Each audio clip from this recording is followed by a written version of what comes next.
Bienvenidos. Hoy vamos a meternos con un tema que a veces pasa desapercibido, pero que es cada vez más preocupante. Las infecciones por hongos. Y no hablamos de cualquier cosa, ¿eh? Son infecciones graves. Exacto. Nada de problemas menores. En las últimas décadas, su frecuencia ha aumentado de una forma, alarmante. Para que la gente se haga una idea, hay datos, por ejemplo, de Estados Unidos que son muy claros. Sí, los estuve viendo. La sepsis por cándida, o sea, la infección del hongo en la sangre, se triplicó en la última década. Se triplicó. Y es que cándida es ya la cuarta causa de infección en el torrente sanguíneo. Con una mortalidad que puede llegar a ser... Es que la cifra es aterradora. Hasta un 50%. 50%. Y a eso súmale otro problema. Las armas que teníamos se nos están quedando, digamos, viejas. Claro, la resistencia a los tratamientos de siempre, como el fluconazol, no para de crecer. Por eso, el material que analizamos hoy es tan relevante. Es una revisión científica de la revista chilena de infectología. Y se enfoca en una clase de fármacos antifúngicos que son relativamente nuevos. Exacto, las equinocandinas. Hoy vamos a desglosar 3 de ellas: caspofungina, micafungina y anidulafungina, para entender qué las hace tan especiales. Perfecto, porque la idea aquí no es solo hablar de un antifúngico más, es entender por qué esto es un arma de precisión. Y la clave, me parece, está en su forma de atacar.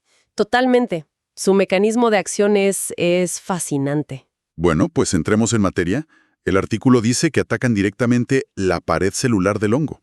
¿Qué tiene eso de revolucionario? No es algo que hacen muchos fármacos. No exactamente. Ahí está la clave de todo. La especificidad. ¿A qué te refieres con especificidad? A ver, pensemos en los antifúngicos más viejos, como la anfoteicina B. Actúan sobre algo llamado ergosterol, que está en la membrana de la célula del hongo. Ok.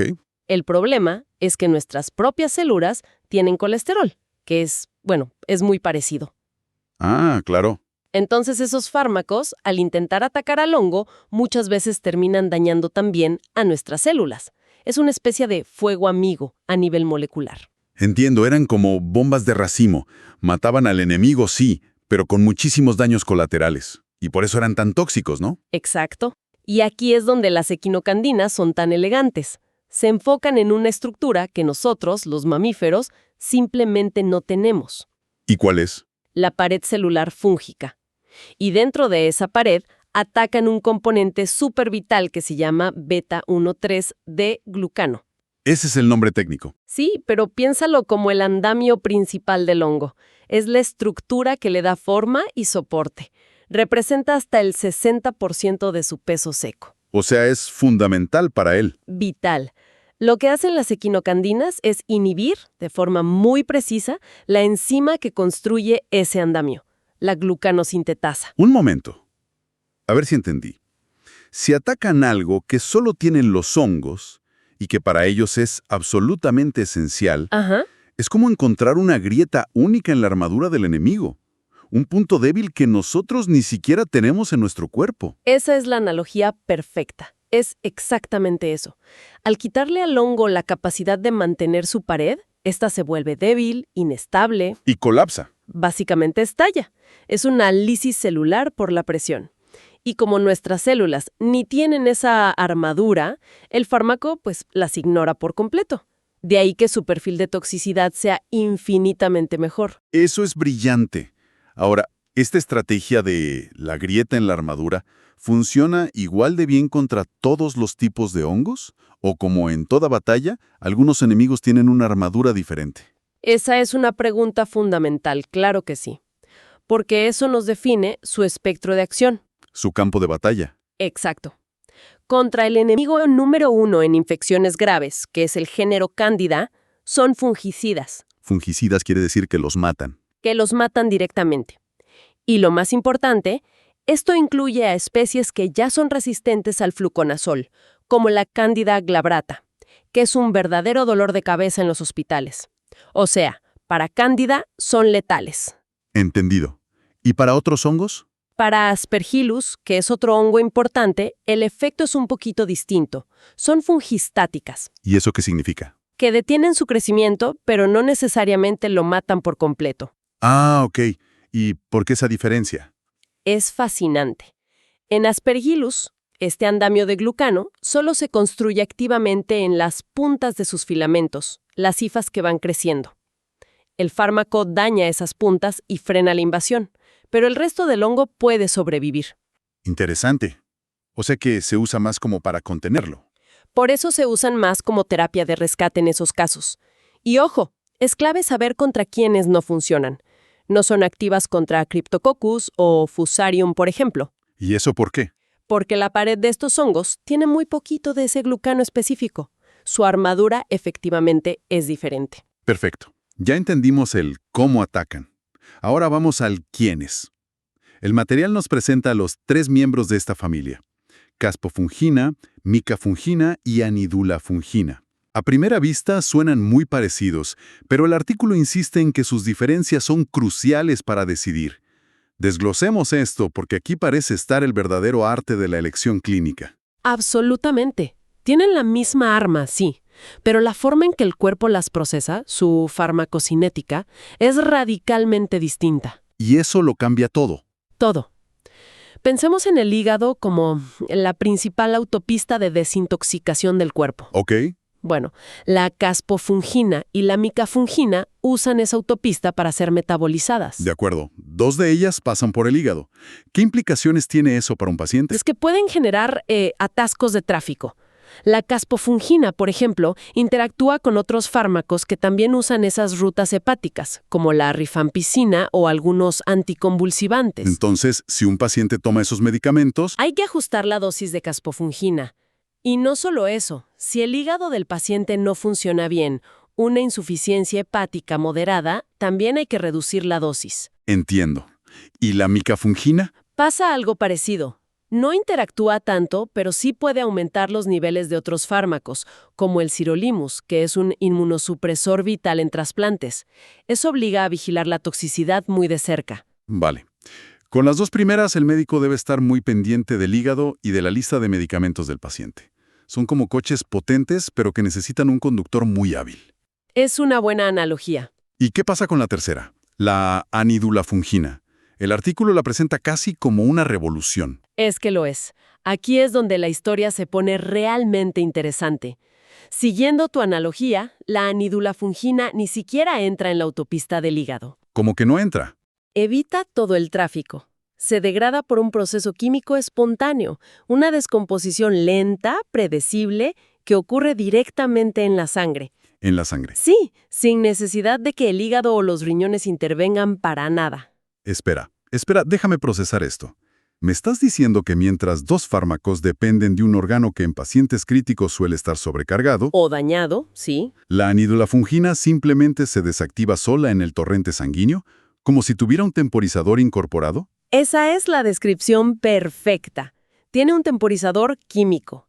Y esto, farmacología, es una ventaja evolutiva enorme. Me imagino. Significa que prácticamente no tiene interacciones farmacológicas relevantes. No requiere ajuste de dosis por insuficiencia hepática o renal. ¡Wow! Para un paciente en la UCI, que a menudo tiene fallo multiorgánico y toma 10 o 15 medicamentos distintos, poder dar un fármaco tan potente sin preocuparse por el tráfico hepático es una ventaja clínica gigantesca. Esto es clave, o sea, la elección no se basa tanto en cuál es más fuerte contra el hongo, sino en el perfil completo del paciente. La anidulafungina parece la opción diseñada a medida para los pacientes más complejos, ¿no? Exactamente. Para los más frágiles. Ok, en la teoría, en el laboratorio, las diferencias son clarísimas. Una evita el hígado, otras no. Pero la pregunta del millón es, ¿esta diferencia en el cómo se procesan se traduce en una diferencia real en el qué logran con los pacientes? O sea, ¿salvan más vidas o solo son más cómodas de usar? Eso. Hablemos de la evidencia en el campo de batalla clínico. Esa es la pregunta crucial. Y por suerte, el artículo resume estudios muy sólidos. Su principal indicación, donde más brillan, es en la candidemia y la candidiasis invasora. Infecciones graves en la sangre. Las más graves. Y los estudios son contundentes. Por ejemplo, un ensayo ya clásico del año 2002, de Mora Duarte, comparó la caspofungina con el estándar de oro de la época, la temida anfotericina B. ¿Y qué encontraron? Que la eficacia clínica fue muy similar. un 73% para caspofungina frente a un 62% para anfotericina B. Pero, y esto es lo importante, la diferencia en seguridad fue abismal. Me imagino que con los años los resultados han ido mejorando. Definitivamente. Hay un estudio más reciente de Revoli en 2007 que comparó directamente la anidulafungina con el fluconazol para tratar la candidemia. ¿Y ahí? Aquí la enidulafungina no solo fue más segura, sino que fue superior en eficacia, 75.6% de éxito frente a un 60.2% del fluconazol. Eso es una diferencia importante. Es muy significativa, y esto consolidó a las equinocandinas como la primera línea de tratamiento en muchas guías clínicas. O sea, no solo son igual de buenas, sino que en comparaciones directas han demostrado ser mejores y sobre todo mucho más seguras. ¿Qué otros escenarios clínicos menciona el artículo? Otro muy importante es la neutropenia febril. ¿Qué es eso exactamente? Es ese escenario terrible en el que un paciente, a menudo de oncología, tiene las defensas por los suelos y de repente tiene fiebre sin una causa clara. Y se sospecha que es un hongo. Se sospecha y hay que actuar rapidísimo. Un estudio clave de Walsh en 2004 demostró que la caspofungina es tan eficaz como la versión moderna y menos tóxica de la anfotericina B. Y también para prevenir, ¿no? También son muy eficaces en profilaxis, para prevenir infecciones en pacientes de altísimo riesgo, como los que reciben un trasplante de médula ósea. Has mencionado la toxicidad varias veces y el artículo insiste en que son bien tolerados. Pongamos eso en perspectiva. Para un paciente que está en una cama de hospital, críticamente enfermo, ¿qué significa en la práctica esa diferencia? Significa la diferencia es como el día y la noche. La anfotericina B es famosa por sus efectos secundarios, fiebres altas, escalofríos y sobre todo una alta tasa de nefrotoxicidad, de daño renal.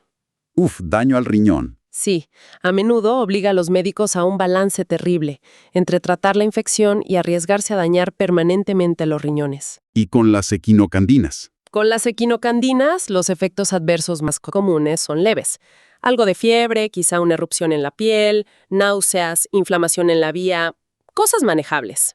¿Y los números sobre ese daño renal, qué dicen? Los números son demoledores. En el estudio de Mora Duarte, la tasa de daño renal fue del 8.4% con caspofungina. Con anfotericina B fue del 24.8%. ¿Casi 3 veces más? Exacto. La necesidad de suspender el tratamiento por efectos adversos con las equinocandinas es extremadamente baja. Para el paciente, entonces, significa un tratamiento que combate la infección sin hacerlo sentir todavía peor. Se me añadirá un nuevo problema a su ya delicada situación. Justo eso. Suenan casi como un fármaco milagroso. Más eficaces en algunos casos, muchísimo más seguros. ¿Cuál es el truco? El coste, quizás. Esa es la pregunta del millón, sí. El truco, si se le puede llamar así, suele ser el coste. Son fármacos significativamente más caros que el fluconazol, por ejemplo. Claro. Por eso, en un paciente con una infección por cándida que no está críticamente enfermo, con función hepática y renal normales, a veces se puede empezar con fluconazol, si el hongo es sensible. Pero en cuanto la cosa se complica, En el momento en que el paciente está en la UCI, inestable o con fallo orgánico, el coste pasa a un segundo plano. Ahí la seguridad y la eficacia de una equinocandina se vuelven la prioridad absoluta. entonces, para resumir todo lo que hemos discutido, ¿cómo toma la decisión final el médico frente al paciente? Si las tres son eficaces, ¿cuál es el árbol de decisiones? Si conectamos todos los puntos, la conclusión del artículo es muy clara. La elección es un ejercicio de medicina personalizada. A ver, el médico se hace una serie de preguntas clave. La primera y más importante, ¿cómo está el hígado de este paciente y qué otros medicamentos está tomando? ¿Ok? Hígado y otros fármacos. Si la respuesta es, el hígado está muy dañado, por ejemplo, una cirrosis avanzada, o el paciente es un receptor de trasplante que toma inmunosupresores potentes, Como ciclosporina o tacrolimus que mencionabas. esos mismos. En ese caso la elección es casi automática, anidulafungina, por su ruta de escape única. Exacto, sin pasar por el hígado. La convierte en la opción más segura y predecible de todas. Perfecto. Ese es el escenario complejo. ¿Y qué pasa en un escenario más sencillo? Un paciente con candidemia pero con un hígado sano y sin medicación conflictiva. En ese caso, la evidencia actual no muestra una superioridad clara de una equinocandina sobre otra. Las tres funcionarían bien. Y ahí la decisión depende de otras cosas. Ahí ya puede depender de factores más prácticos. La disponibilidad en el hospital, el coste local o simplemente la experiencia del clínico con una de ellas. Pero el consenso es... El consenso y las guías de la IDA-SIA, la Sociedad de Enfermedades Infecciosas de América, lo respaldan, es que en un paciente con candidemia críticamente enfermo, la primera línea debe ser una equinocandina. Para recapitular entonces, las infecciones fúngicas son un problema de salud pública creciente, muy serio. Mucho. Pero las equinocandinas nos han dado una solución que no es solo potente, sino crucialmente más segura que las alternativas. Y la gran lección de este análisis parece ser que los detalles lo son todo. Totalmente. No se trata solo de cómo un fármaco ataca al patógeno, sino de cómo interactúa con la biología única de cada paciente. Exactamente. Es un ejemplo perfecto de medicina de precisión en acción. Es la farmacología guiándonos para elegir el fármaco correcto para el paciente correcto en el momento correcto. Y el trabajo no termina aquí. No, claro que no. La propia revisión nos recuerda que hacen falta más estudios que las comparen directamente entre sí, cabeza a cabeza, para poder afinar todavía más estas decisiones. Y esto me lleva a una última reflexión. El documento menciona que por ahora la resistencia a las equinocandinas es muy rara, Extremadamente rara, ¿sí? pero que ya se han identificado las mutaciones genéticas que la pueden causar. Así es. Esto nos deja pensando en esa eterna carrera armamentista entre la medicina y los microbios, ¿no? A medida que aumente el uso de estos fármacos tan eficaces, ¿qué tan crucial será implementar una vigilancia genómica activa buscando esas mutaciones en los hongos de los pacientes? No para reaccionar ante la resistencia. No, sino para anticiparnos a ella, para asegurar que esta valiosísima línea de defensa siga siendo fuerte en el futuro.